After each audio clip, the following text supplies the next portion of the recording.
हवाई हॉस्पिटल के MD doctor Rehan हवाई साहब से गुजारिश करूंगा कि वो आए और मुख्तसर से वक्त पर अपने तासुरात बयान करें।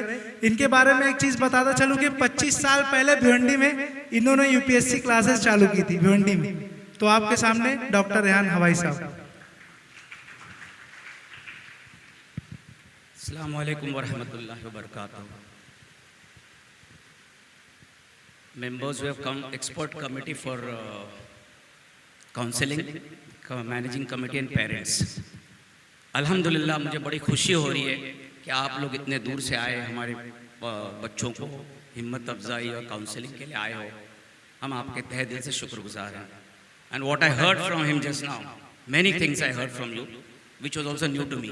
अल्हम्दुलिल्लाह। बच्चों, मैं कुछ बातें आप लोगों से मुख्तसर से करना चाहता हूँ कि लाइफ में जब एजुकेशन की बात होती है तो हम लोग पढ़ाई के बारे में डिस्कस करते हैं और ये काउंसलिंग होती है right from KG up to graduation, post graduation, PhD.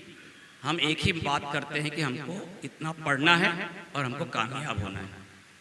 मेरा आप लोगों से एक रिक्वेस्ट है, इसके साथ साथ दीनी एजुकेशन भी हासिल करें, क्योंकि हमारा मकसद आखिरत है, दुनिया नहीं है। मत दुनिया से आखिरत हासिल करना है।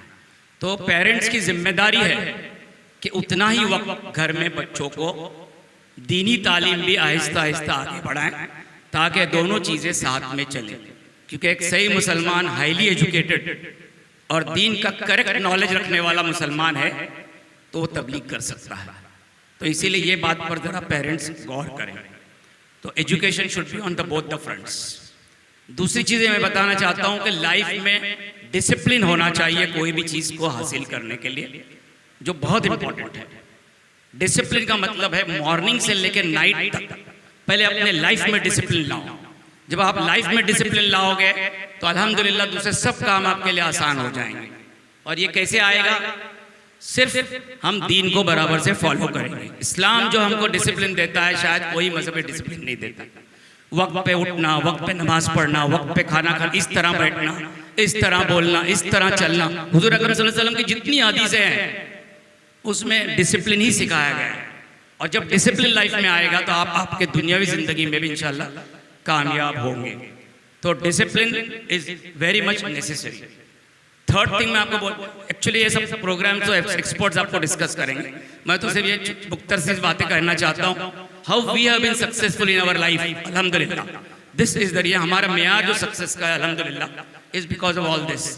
तीसरी चीज मैं आपको बोलना, लाइफ में एम बना लीजिए। एम का मतलब है मकसद, मुझे ये बनना है, मुझे ये करना है।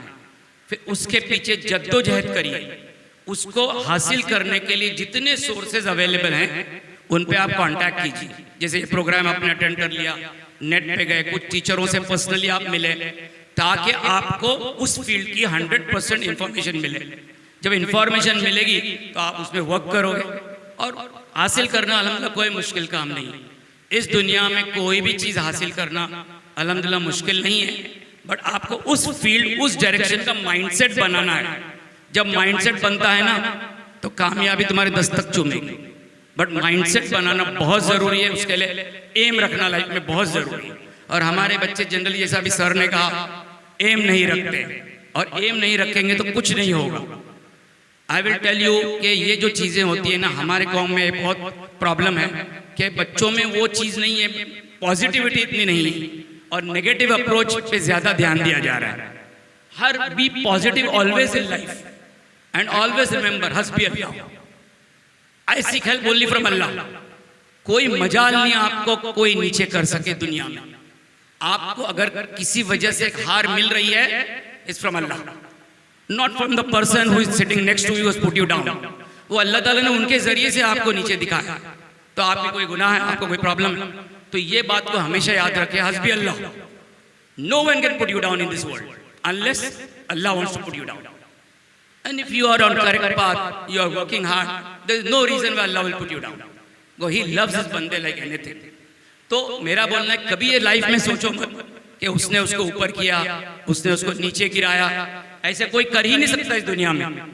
छोटा सा एग्जाम्पल देता हूँ मैं मेरे ताल्लुक से। जब मैं MD एग्जाम के लिए गया था वो जमाना था 32 ईयर्स बैक, 32 साल पहले की बात है। मैं जे हॉस्पिटल का स्टूडेंट था, KEM में एग्जाम हो रहा था। तो ऐसा था, उस जमाने में रिजल्ट्स बहुत कंट्रोल थे MD के, 1 to 2% रिजल्ट रहते थे आउट ऑफ जितने अपियर होते थे, because they wanted good students. और उस टाइम प्राइवेट कॉलेजेस थे ही नहीं, ओनली मेरिट। तो व्हाट हैपेंड, उस वक्त मेरे एग्जाम में एक स्टूडेंट था, वो एग्जामिनर का बच्चा था, और रिजल्ट ऐसा था कि रोज एक ही को पास करना है MD में। It was a very tricky situation कि एक ही को पास करना है। 8 बच्चे थे हम लोग उस दिन MD के लिए। ये मैं इसलिए बताता हूँ कि these are living examples what I am telling you. तो when I went for the exam, तो पहले गेम बनता है सब, जैसे हर साल बनता रहा है, पिछले जमाने में भी वही था जो अभी भी है, कि सुपरवाइजर ने मुझे पहले खूब डिप्रेस किया कि you can not pass because there is an examiner जिसका बच्चा ही अफेयर हो रहा है, हमको एक ही को पास करना। Results are controlled in Bombay university. I said हस्बी अल्लाह। तो he said what is it, I didn't answer. When I went for the exam, the examiner was on the top of his voice because he wanted to put us down. उन्होंने कहा कि oh wrong diagnosis, what you have not learn your medicine properly, go come after next 6 months so that I get depressed। Student कितना tense रहता है। There were 8 examiners from all over India, and you're sitting there as a student. It's a really tense situation for the whole viva going on for the whole day. So I don't know. I just said Hasbi Allah, and I got up and got angry in that hall because I knew now I have failed in any way. I said, wait a minute, I will prove to you I am right. ये जुमला मेरे मुंह से क्या निकलना था। तो उन्होंने कहा, Are you teaching me? I am the teacher. मैं एग्जाम ले रहा, आप मुझे सिखा। No, humbly I will tell you, I can prove to you that I am right. So he started shouting at me. But as luck would have it, there was a lady, very old lady sitting in the next corner. She was the 8th examiner. She got up and she said, all of you will keep quiet. I am the chief examiner of this hall. I see something in this boy. I see something in this boy. I will interview him. No one else will interview him. तो अल्लाह की मदद कैसे उतरती मैं आपको बताना चाहता हूँ। He said, I will interview him because I see, so I want good doctors in society. And she said, son, you are doing extremely well. Answer my question. And Alhamdulillah, I was prepared. I answered everything. And she said, no one will talk. He has passed the exams, he can go. तो इस तरह से अल्लाह की मदद उतरती है, मैं ये बताना चाहता हूँ। मेरा लिविंग एग्जाम्पल हूँ। हस्बी अल्लाह, no one can put you down. वो एग्जामिनर अपने बच्चे को नहीं पास कर पाया क्योंकि अल्लाह की मदद मेरे साथ थी। तो बच्चों बिल्कुल मायूस नहीं होने का लाइफ में। You are going to be successful इंशाल्लाह always, and they are giving a wealth of information. I mean I was very happy to hear this. I am sorry I have to leave for my hospital, but I would love to attend your lectures. इन्होंने 2-3 चीजें बताई medical field के ताल्लुक से।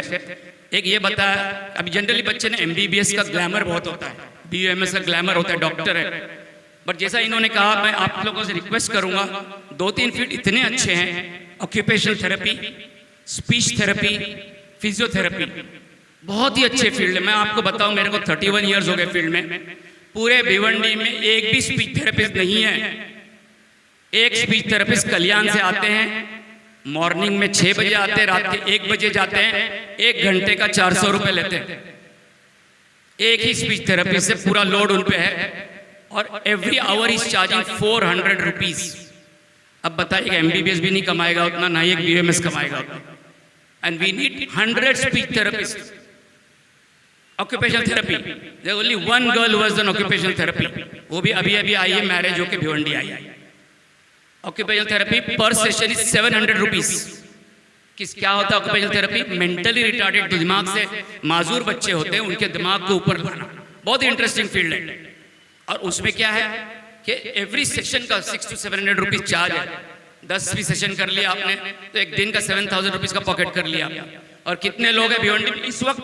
Only one speech therapist, one occupational therapist. So ये field ज्यादा important है। MBBS के ग्लैमर में मत जाइए। अगर आप कर सकते हैं, well and good. There are lots of difficulties in MBBS। Fees are extremely high. Even government fees is almost more than 1 lakh rupees. Private को तो भूल जाइए, बट गवर्नमेंट फीस भी मोर देन 1 लाख रुपीज है।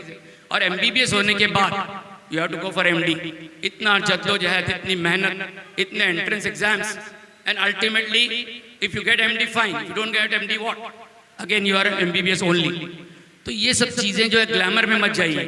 उसमें जाइए जो प्रैक्टिकलिटी ऑफ लाइफ है, and this is a practicality of life. इसीलिए जो इन्होंने बताया तो मुझे याद आया वो बात का, बहुत अच्छी चीज़ें बताई अल्हम्दुलिल्लाह। अल्लाह ताला आप सबको को जज़ाए खैर दे, और आप लोग यहाँ आए हैं भिवंडी वालों के लिए, I am very happy about it. जज़ाकल्लाह खैर, थैंक यू।